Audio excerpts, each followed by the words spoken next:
Welcome to My Creative Corner 3, a podcast about quilting, creativity, and life in a northern town. Feel free to leave comments on the show notes at mycreativecorner3.wordpress.com, and let's keep the conversation going online. My name is Vicki, and welcome to the podcast.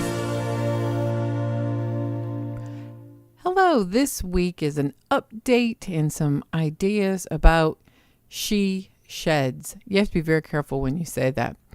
The update. Well, the roof is on the house. The last of the roofing part is done. I think there's just a little bit of trim work and cleanup, and that project will be done on the unexpected renovation of this old house. It's amazing to me how fast roofers can go. When you get a bunch of them up there, they're loud but efficient. I'm real happy. So the first test will be, when the big rain comes, and we'll see how it holds. We have some damage to repair on the ceilings on the second floor, but I don't think that will be a huge project, or so my husband says that it is a DIY project and he can do it. The second update is that I think I have looked at every single bathroom commode, toilet, whatever word you want to call it, fixtures for the Tri-County area. I've looked at all of the online options, and we did buy the sink at IKEA, and we told you about that. The bathroom toilet is going to be a straight economical version of a flapper generated, not the push button toilet, and most likely a Kohler, because I lived in Wisconsin once and I've been to their toilet museum, and I have to say it's pretty darn awesome to look at the evolution of bathrooms and toilets. Go Kohler, Wisconsin. It really was a fascinating experience. But I have to say, we did go to the big showroom here to just look, and because it has the name showroom on it and no price tags, as my grandmother used to say, if you have to ask, you probably can't afford it. There are those high-end type of toilets as well as bathroom fixtures, but we're going to our local Home Depot and Lowe's. We are going to be equal opportunity purchasers because there are some things at one store and not the other. So I've got the flooring picked out. I have the toilet picked out. I have the shower finalized, and hopefully we can get it in the right size. That picked out. The sink is already purchased. And paint colors. Oh my goodness. I know there's a movie out there about 50 Shades of Grey, but there's 10,000 shades of gray and white at the local stores. And I'm having a hard time trying to figure out, I really want a light color. Why?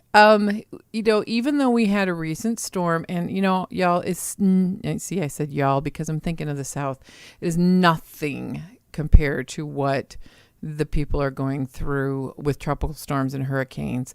But we had a little storm laden with tornadoes a couple of weeks ago, and it knocked down a bunch of trees in the back.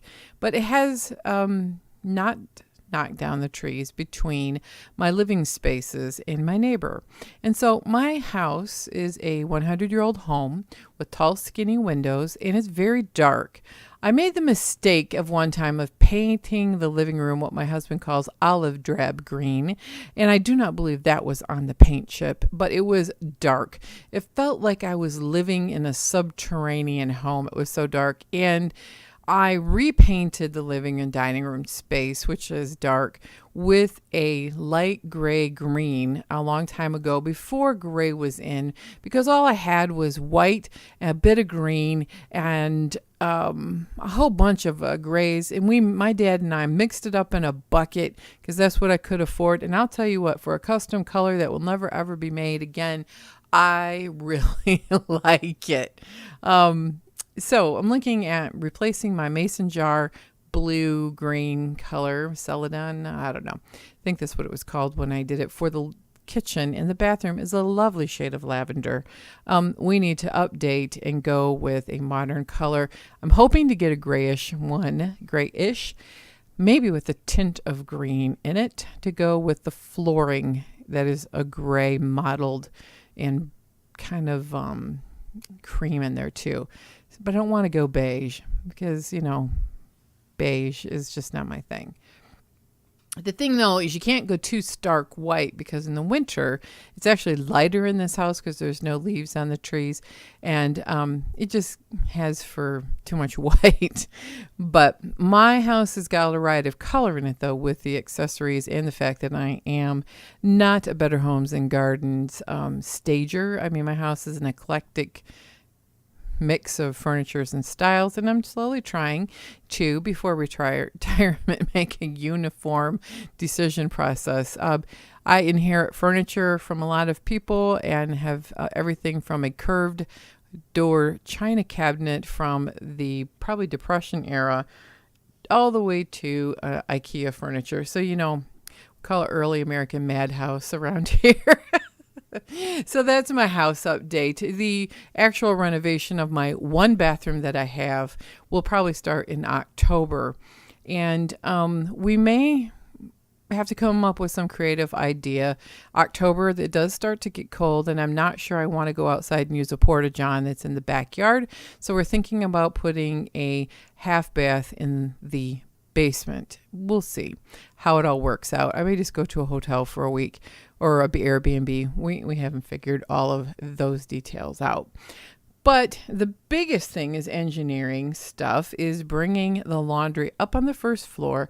And I think what we're doing is going to put it in a closet that is on the main floor. And, we'll see if all that engineering stuff works out.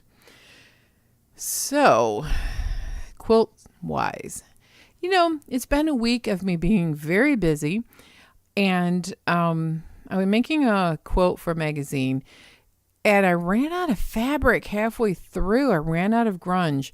I had a whole nother couple yards of it. I got it out because I thought it was the same color, and it is clearly not the same color.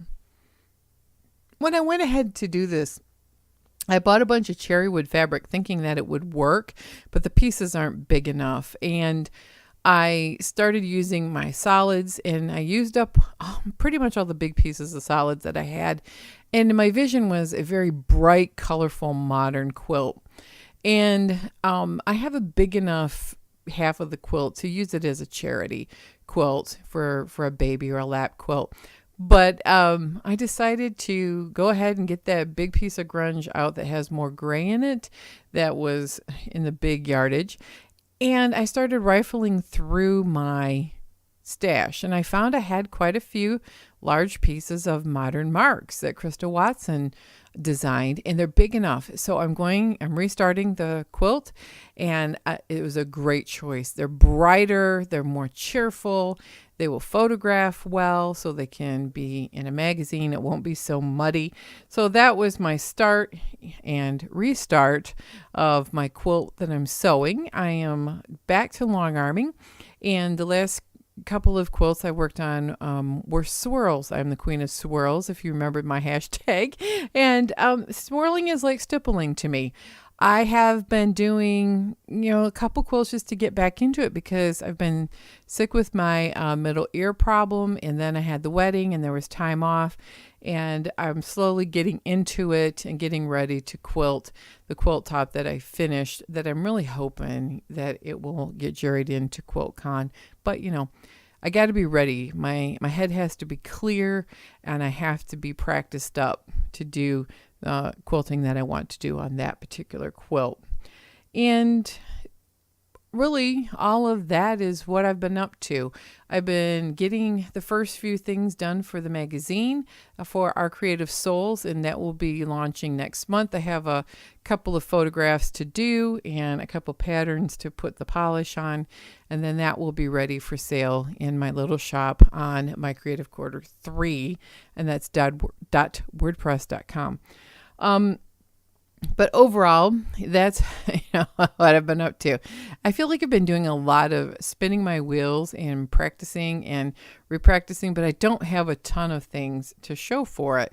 I mean, I've been trying to take pictures, like, but my Instagram feed feels like it's stalled out a little bit because there's nothing that I can share or show, or nothing weird or exciting. My sister had a weird thing. I put that on Our Creative Soul. She had a bunch of turkey vultures or buzzards by her place. That was creepy and weird.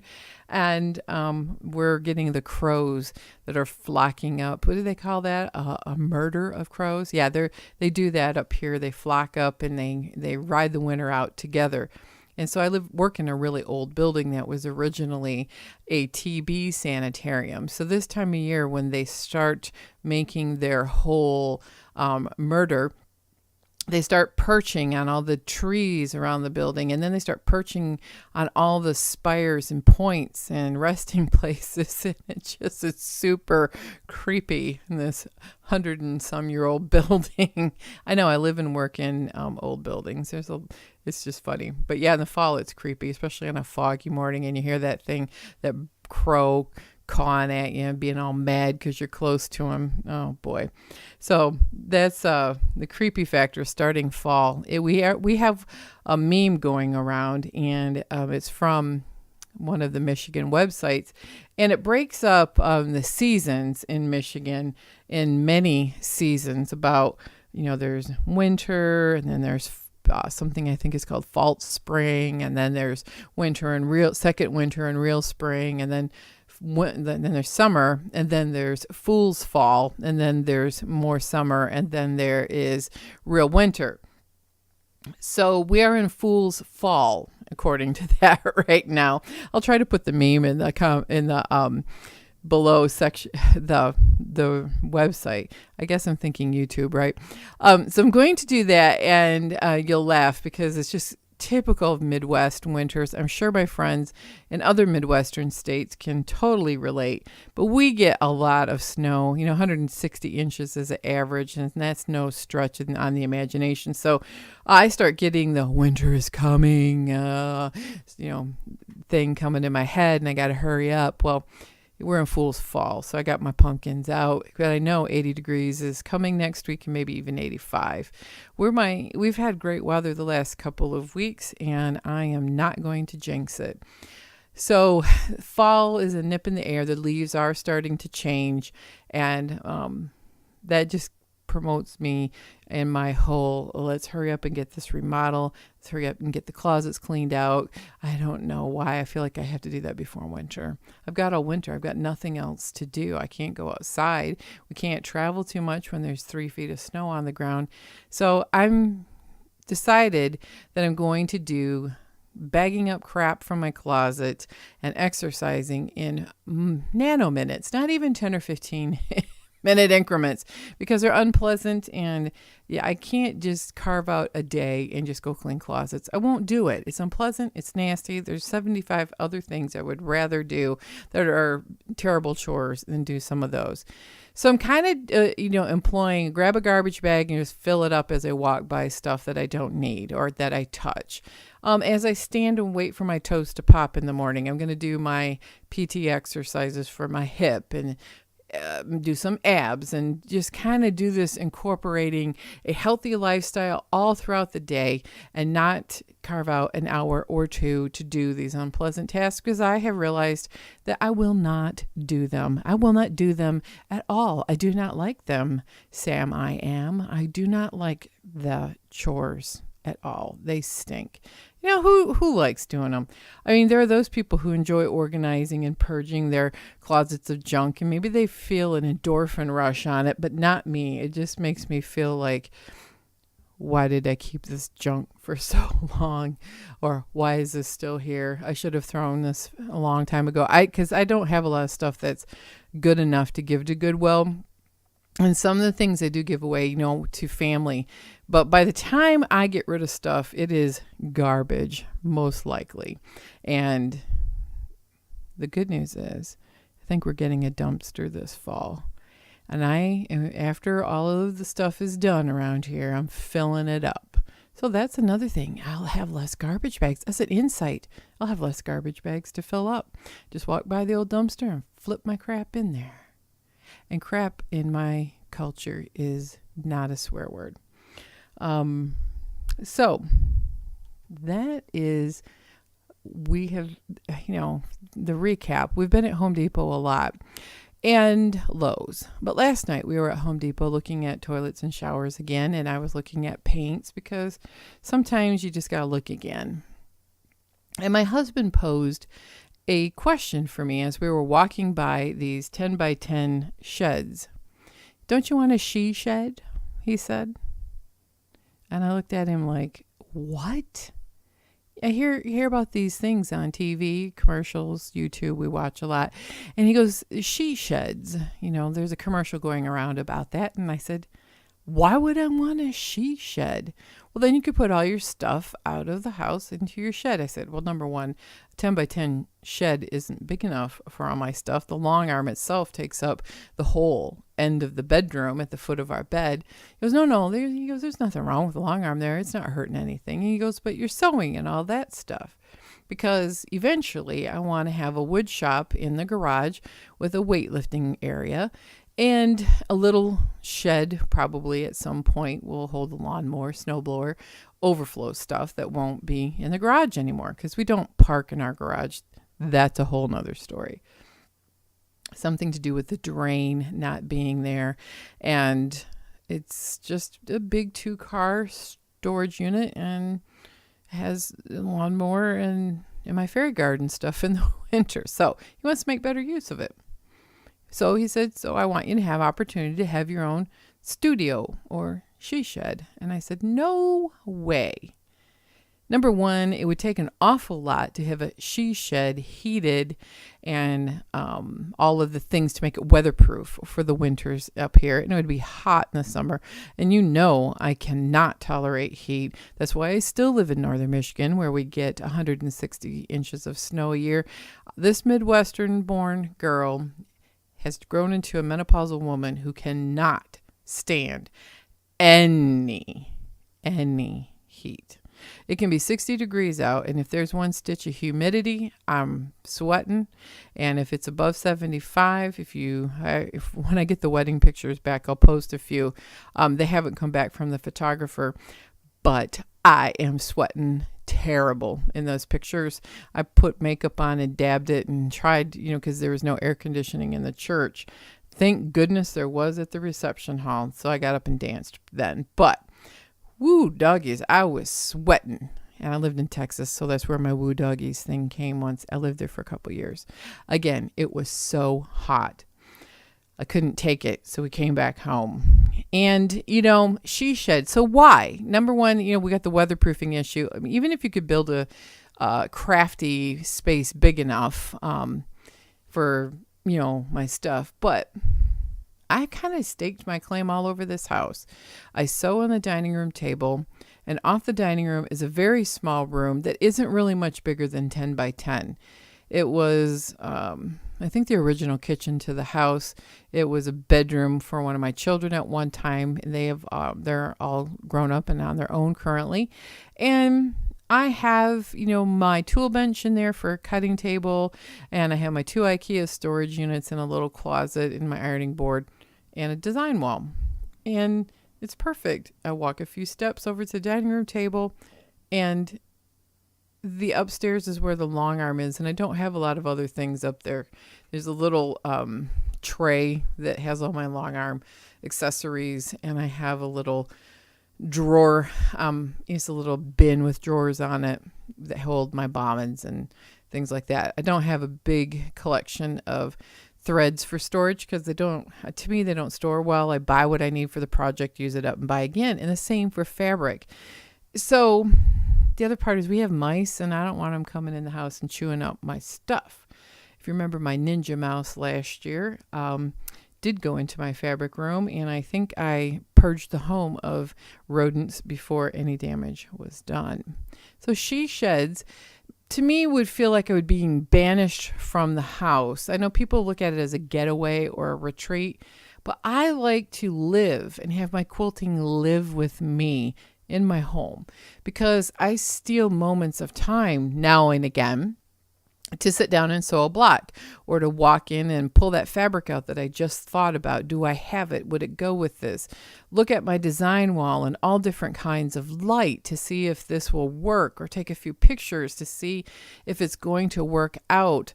When I get home from work, if no one's home, I'll run upstairs and do a row of my swirls on the quilt that I'm working on, because my husband is out exercising and practicing Highland games for the Renfest this weekend. I think about things, work on it, type on my computer, have design ideas. Maybe I'll plink it out on EQ8 and then go print it off and run over to the room to pull fabric and test something. It's part of everything. The computer with podcasting and my camera, all of it has to be, I don't know, it has to be in my living space, because I get inspiration like a flash of lightning. And with my brain that's kind of under the influence of this perimenopausal crap, I can't remember anything. And I have to do it like right now. And that's just how I feel about quilting and being inspired. Are you like that? Maybe you are. And if you're not, tell me about your she shed or your studio that's away from everyone. I know that I have a very tolerant family of all of my crafting stuff and my quilting things. I've done this my whole life. My kids didn't have any problem when they were growing up that there was a sewing machine on the dining room table, or, there's a pile of fabric, in the basket in the corner. Don't mess it up. They were old enough to leave a lot of things alone. And when they were young, I put it in totes and I put it up. But I don't know.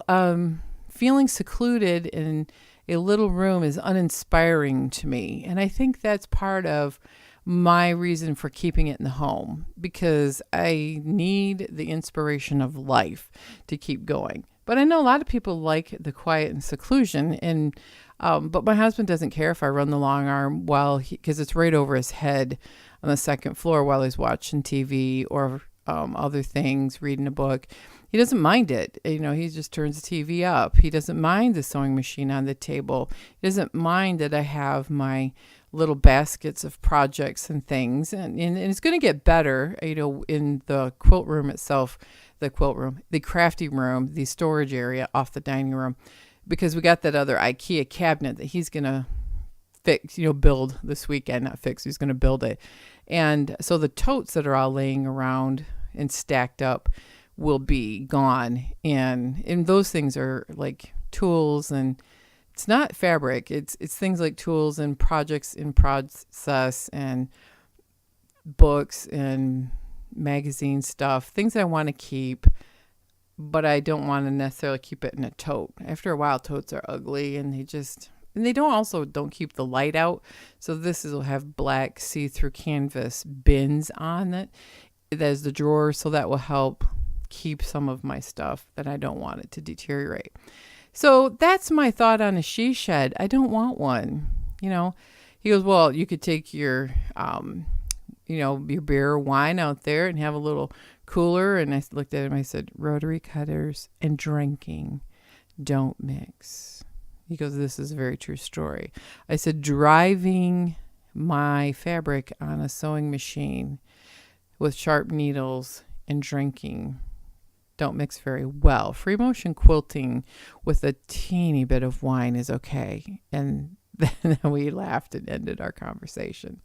So that's my thoughts today on a she shed and why I don't really want one, or a separate studio in a far corner of my home where everything is in one spot, or even a studio space outside of my home. Maybe I know some people rent them. Because I like having my stuff around me and my quilting living with me and me living with my quilting. And tell me if you have remodeled your home and how you survived it. The worry I have is we only have one bathroom and it's got to be remodeled.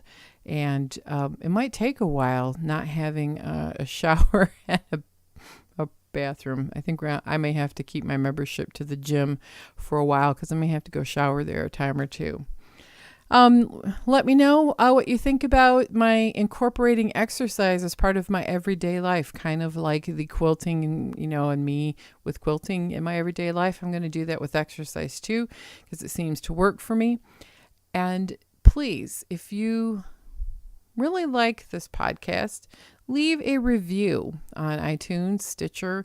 And now I noticed that Google has finally approved that the podcast is on Google Play, and you can play it right from their Google Play Music app, and leave a review for me. Tell your friends. I mean, the one thing that I think is fun is growing a community. I do have a Facebook group, and we have a nice little community there on chatting and sharing and learning. And feel free to join the Facebook group, My Creative Corner 3. I think for the winter months, I'm going to keep the newsletter at once a month. If I can think of something intelligent to write about, I will do so.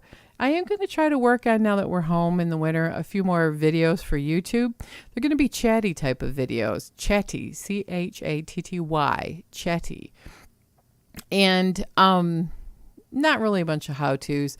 The rig setup for that is too hard, and I don't like making them. I've discovered I've made a few. I don't really like it, so it's going to be more talking it up and doing brief chats about life and quilting and my crazy obsession about all of it. So please leave a comment on the website so we can keep the conversation going online. And most of all, quilt on, everyone.